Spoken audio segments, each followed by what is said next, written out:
Shalom, saudara yang terkasih dalam Tuhan. Sungguh bersyukur jikalau hari ini kita boleh memasuki Minggu Prapaskah yang ketiga, walaupun pada saat ini kita tidak dapat berjumpa secara langsung di dalam ibadah kita di gereja, tetapi biarlah itu tidak mengurangi sukacita kita bersama di dalam kita akan belajar dari kebenaran firman Tuhan. Memasuki Minggu Prapaskah yang ketiga ini, kita akan sama-sama merenungkan dari satu tema yang terambil dari surat Roma pasal yang kelima ayat 1 sampai dengan ayat yang ke-11 dengan judul Dibenarkan oleh Iman. Tetapi sebelum itu saya mengajak setiap kita untuk bersama-sama mempersiapkan hati dan diri kita untuk kita mau belajar dari kebenaran firman Tuhan dengan kita bersama-sama memuji dari pujian, Kusiapkan hatiku Tuhan. Siapkan hatiku Tuhan untuk dengar firman-Mu saat ini. Ku sujud menyembah-Mu Tuhan, masuk hadirat-Mu saat ini. Curahkan urapan-Mu Tuhan bagi jemaat-Mu saat ini.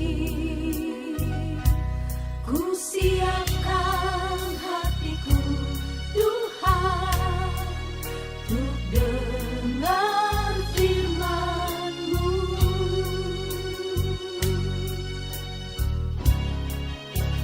Firman-Mu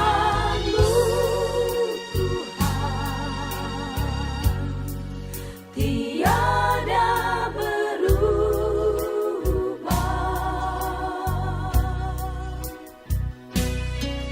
dahulu, sekarang, selama-lamanya, tiada berubah.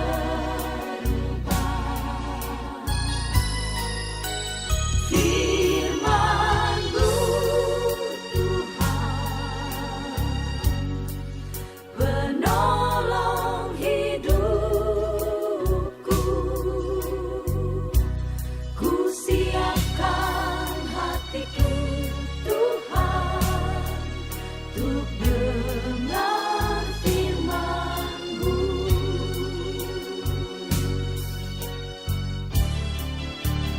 Firman-Mu Tuhan tiada berubah,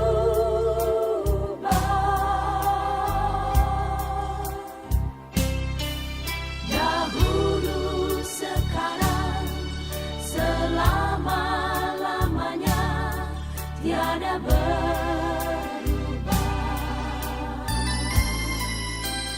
Firman-Mu Tuhan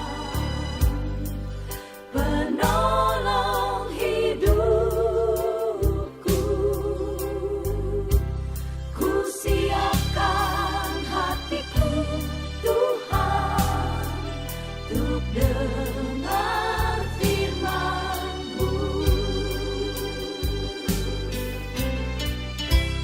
Ku siapkan hatiku Tuhan untuk dengar firman-Mu. Mari kita satu di dalam doa. Bapa kami di surga, kami bersyukur walaupun kami pada saat ini tidak dapat bersama-sama berkumpul sebagai satu persekutuan saudara seiman di dalam pertemuan fisik kami. Tetapi biarlah di dalam iman, di dalam doa, kami boleh bersatu di dalam Engkau Tuhan. Biarlah apa yang sama-sama akan kami renungkan sebentar ini dapat menguatkan kami, khususnya di tengah kondisi di mana kami tinggal saat ini di Jerman dan secara khusus di kota Hamburg yang tidak memungkinkan bagi kami untuk kami melakukan pertemuan fisik di dalam jumlah yang besar. Tuhan tolonglah bekerja di antara kami, di tengah-tengah kami. Jikalau ada di antara kami saat ini yang berada dalam kesulitan oleh karena kondisi penyebaran virus corona yang semakin merajalela ini, Kami berdoa kiranya Tuhan yang boleh menolong setiap kami. Dan biarlah di dalam kesempatan ini ketika kami bersama-sama akan belajar dari kebenaran firman-Mu, Tuhan yang boleh kuasai hati dan pemikiran kami. Di dalam segala kelemahan dan keterbatasan kami mau berserah kepadamu saja Tuhan. Ini doa dan permohonan kami, yang mana kami mau alaskan di dalam nama Tuhan kami Yesus Kristus, Tuhan dan Allah kami yang hidup. Kami berdoa dan berserah. Amin. Saudara yang terkasih dalam Tuhan, tema perenungan kita di Minggu Prapaskah yang ketiga ini adalah dibenarkan oleh iman. Bagian ini didasari dari surat Roma pasal yang kelima, ayat 1 sampai dengan ayat yang ke-11. Saya akan bacakan buat kita sekalian, demikian firman Tuhan. Sebab itu, kita yang dibenarkan oleh iman, kita hidup dalam damai sejahtera dengan Allah oleh karena Tuhan kita Yesus Kristus. Oleh Dia, kita juga beroleh jalan masuk oleh iman kepada kasih karunia ini. Di dalam kasih karunia ini, kita berdiri dan bermegah dalam pengharapan akan menerima kemuliaan Allah. Dan bukan hanya itu saja, kita malah bermegah juga dalam kesengsaraan kita, karena kita tahu bahwa kesengsaraan itu menimbulkan ketekunan, dan ketekunan menimbulkan tahan uji, dan tahan uji menimbulkan pengharapan. Dan pengharapan tidak mengecewakan, karena kasih Allah telah dicurahkan di dalam hati kita oleh Roh Kudus yang telah dikaruniakan kepada kita. Karena waktu kita masih lemah, Kristus telah mati untuk kita, orang-orang durhaka, pada waktu yang ditentukan oleh Allah. Sebab tidak mudah seorang mau mati untuk orang yang benar, tetapi mungkin untuk orang yang baik, ada orang yang berani mati. Akan tetapi Allah menunjukkan kasih-Nya kepada kita, oleh karena Kristus telah mati untuk kita ketika kita masih berdosa. Lebih-lebih karena kita sekarang telah dibenarkan oleh darah-Nya. Kita pasti akan diselamatkan dari murka Allah. Sebab jikalau kita ketika masih seteru diperdamaikan dengan Allah oleh kematian anaknya, lebih-lebih kita yang sekarang telah diperdamaikan pasti akan diselamatkan oleh hidupnya. Dan bukan hanya itu saja, kita malah bermegah dalam Allah oleh Yesus Kristus Tuhan kita. Sebab oleh Dia kita telah menerima perdamaian itu. Amin. Sampai sedemikian jauh pembacaan firman Tuhan kita pada kesempatan sore hari ini. Saudara yang terkasih dalam Tuhan, mungkin sering bagi kita mendengar istilah dibenarkan oleh iman. Tetapi ketika kita mengacu kepada prinsip Alkitab bahwa dibenarkan oleh iman, ini adalah tentang keselamatan kita di dalam Yesus Kristus. Ini bukanlah semata-mata hanya pengajaran Perjanjian Baru atau Paulus saja, tetapi perikop yang kita baca saat ini dan juga bagian perenungan kita pada minggu yang lalu terkait ketika Yesus menggunakan seorang yang buta sejak lahirnya untuk menyatakan kemuliaan Allah. Di sana Dia mau menyatakan bahwa seseorang dibenarkan itu bukan karena dia melakukan Taurat, tetapi karena mereka percaya kepada Allah. Bahwa ketika bahkan orang buta yang sejak lahirnya itu seolah-olah tidak layak dari dirinya untuk dia mendapatkan kesembuhan itu, tetapi Yesus memakai momen itu untuk menyatakan bahwa ketika dia menderita, itu bukan semata-mata karena dosanya atau dosa orang tuanya, tetapi karena supaya kemuliaan Allah dinyatakan melalui diri orang buta tersebut. Sekali lagi, seseorang dibenarkan bukan karena melakukan Taurat, melainkan karena percaya kepada Allah. Dan prinsip inilah yang menghasilkan dampak positif di dalam kehidupan orang percaya.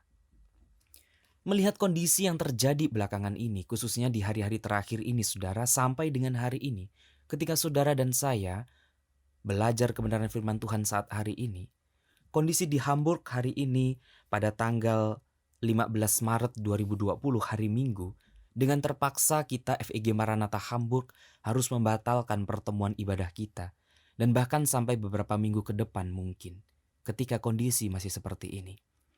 Kita melihat bagaimana penyebaran virus corona yang semakin merajalela seolah-olah tidak terkendali.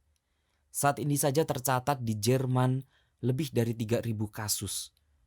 Saudara yang terkasih dalam Tuhan, karena itu pemerintah menghimbau untuk tidak mengadakan pertemuan-pertemuan dalam jumlah yang besar sebagai bentuk langkah antisipasi dan juga pencegahan supaya penyebaran virus corona itu tidak semakin meluas. Saudara yang kasih dalam Tuhan, di tengah kondisi yang secara manusia seolah-olah ini buruk, mari kita belajar dari apa yang dinyatakan oleh Paulus di dalam Roma pasal yang kelima ayat 1 sampai dengan ayat yang ke-11 ini sebagai sebuah landasan kita beriman kepada Yesus Kristus. Dampak yang dihasilkan dari dibenarkan oleh iman ini paling tidak ada 3, saudara yang kasih dalam Tuhan. Yang pertama, orang yang dibenarkan oleh iman tidak lagi merasa khawatir akan kehilangan keselamatan. Sebagai orang percaya, kita dibenarkan oleh iman dan bukan oleh perbuatan. Relasi manusia yang dulu digambarkan sebagai bentuk ketidakberdayaan untuk menyenangkan Tuhan karena dibelenggu oleh dosa, dikatakan Paulus di ayat yang ke-6, bentuknya lemah dan durhaka. Dan manusia ada di bawah bayang-bayang murka Allah ayat yang ke-9, serta bermusuhan dengan Allah ayat yang ke-10, sekarang melalui kasih karunia Kristus diubah relasi itu, yaitu menjadi relasi damai sejahtera. Dengan demikian orang yang dibenarkan akan hidup dalam damai sejahtera dengan Allah, karena mereka memiliki persekutuan yang erat dengan Yesus Kristus dalam hidup mereka.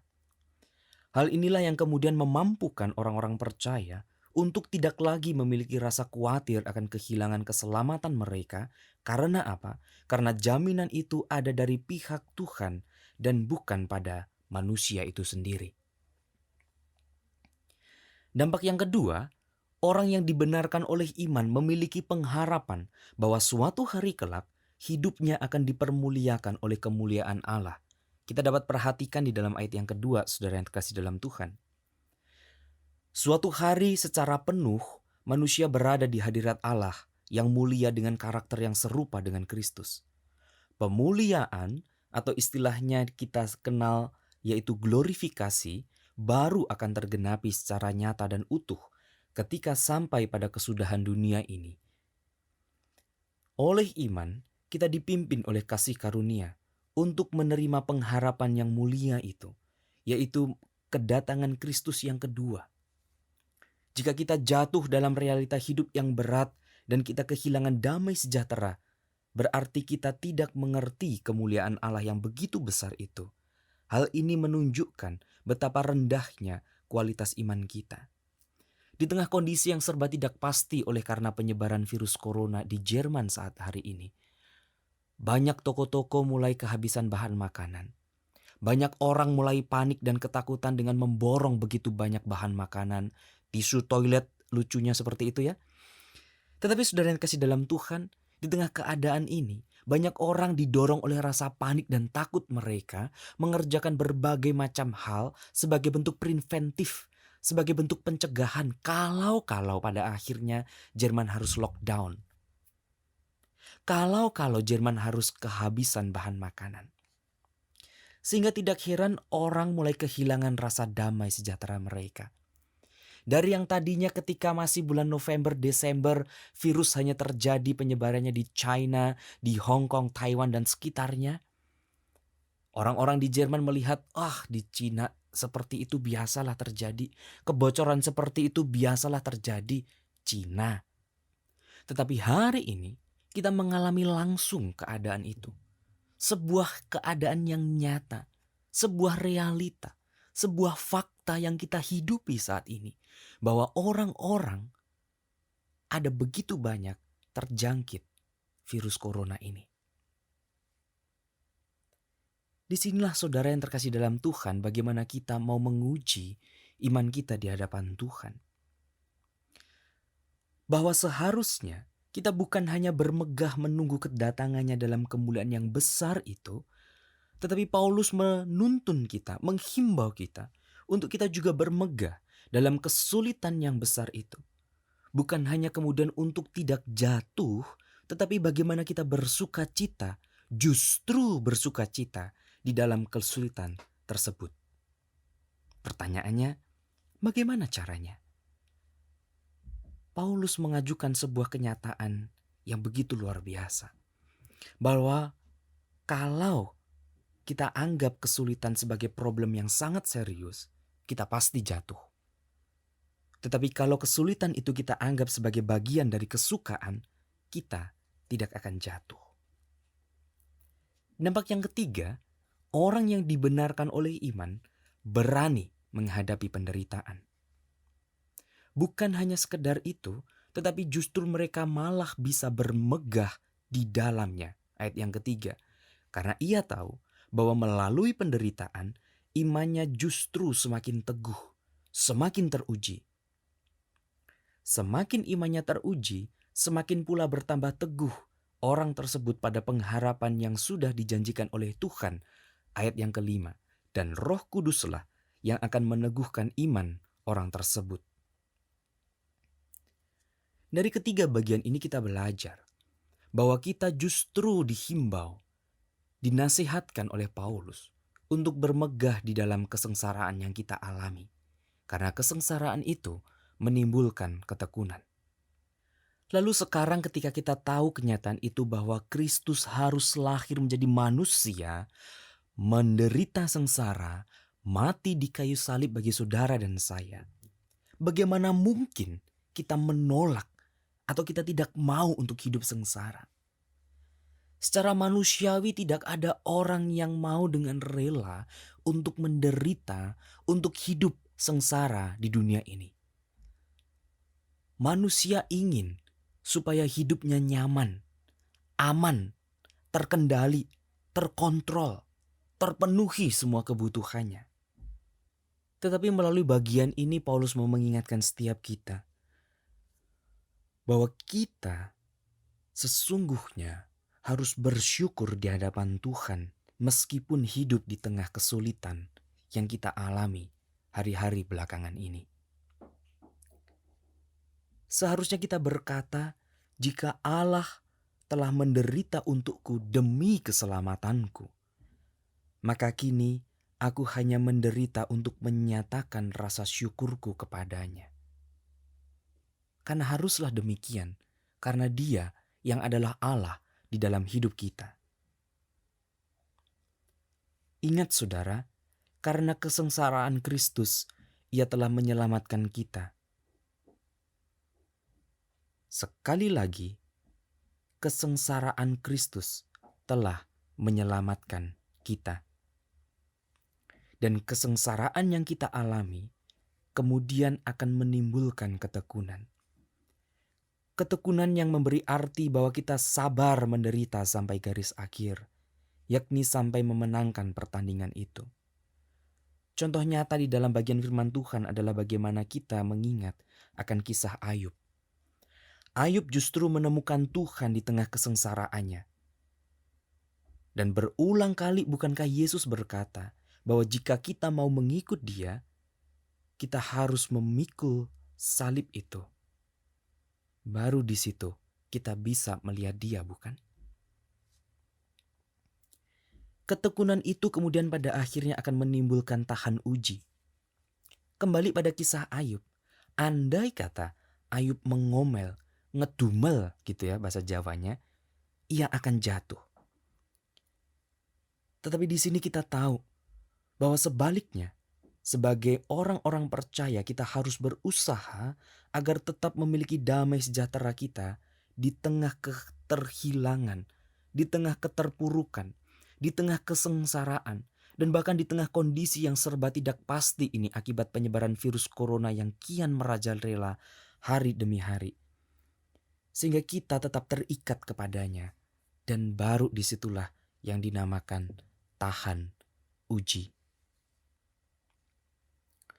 Ketika hal di atas tadi membawa kita pada pengertian yang makin mendalam dalam kehidupan pelayanan kita sebagai orang percaya. Melayani Kristus berarti kita menaklukkan diri sepenuhnya dalam ketetapan kehendak-Nya. Bukan apa yang aku suka, bukan apa yang kita suka, tetapi apa yang Yesus suka tetapi apa yang Allah kehendaki. Teladan Yesus menyatakan kepada kita, Yesus tidak mempertanyakan kepada Bapa kenapa ia harus tergantung di atas kayu salib. Tetapi Yesus hanya menjalani saja. Bagaimana dengan kita saat ini? Ketika kita menjalani salib kita masing-masing. Seharusnya kita menjalani hidup ini dengan cara yang sangat sederhana, yaitu melakukan apa yang menjadi tugas dan tanggung jawab kita. Karena kita percaya Tuhan pasti memelihara kita. Mari kita tidak cengeng terhadap kesulitan, sehingga kita kemudian menggadaikan iman kita. Kita berkompromi terhadap dosa-dosa. Tidak. Tapi mari kita ingat bahwa orang yang tahan uji memiliki pengharapan yang besar. Mari kita ingat bahwa Kristus mengizinkan kita berada di kesengsaraan yang paling mendalam supaya kita melihat kemuliaan yang paling tinggi, bukan supaya kita tenggelam di dalam kesengsaraan itu. Sebagai penutup, bagian ini mau mengingatkan setiap kita bahwa orang yang dibenarkan oleh iman tidak mungkin menjadi sombong. Ia justru malah bermegah di dalam Kristus sebagai sumber damai sejahteranya. Ayat yang ke-11.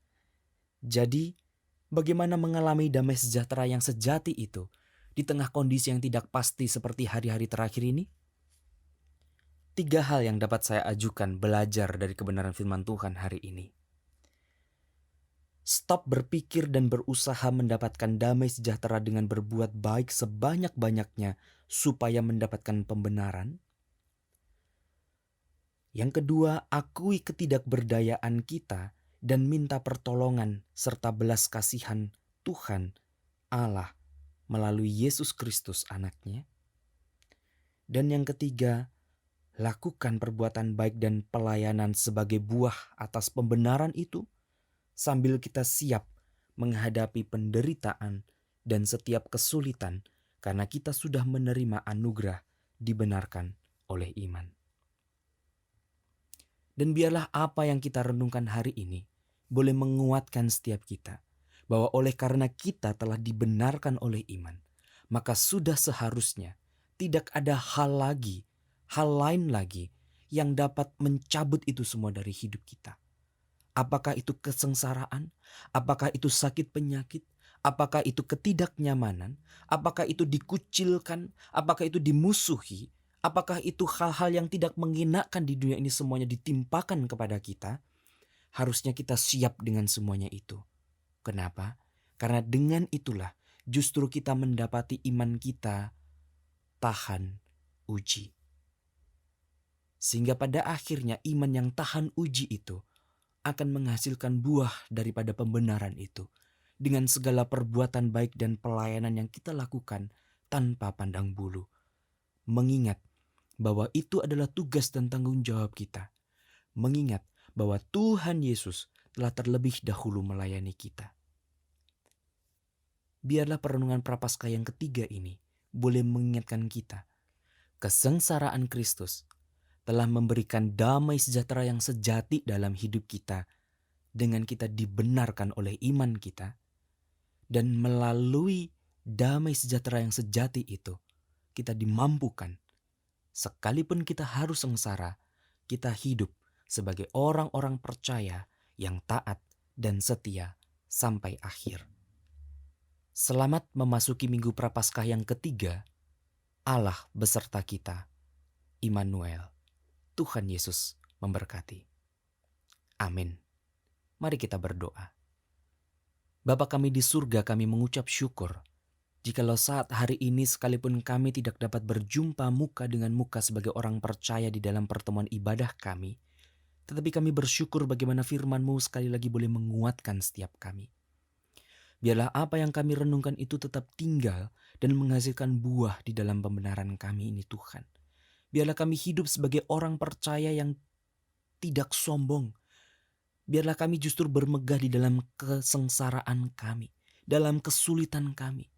Karena jikalau kami sengsara, kami sulit, kami menderita, kami mendapatkan privilege untuk tetap hidup dalam damai sejahtera yang sejati itu, untuk iman kami diuji sepenuhnya di hadapan Tuhan.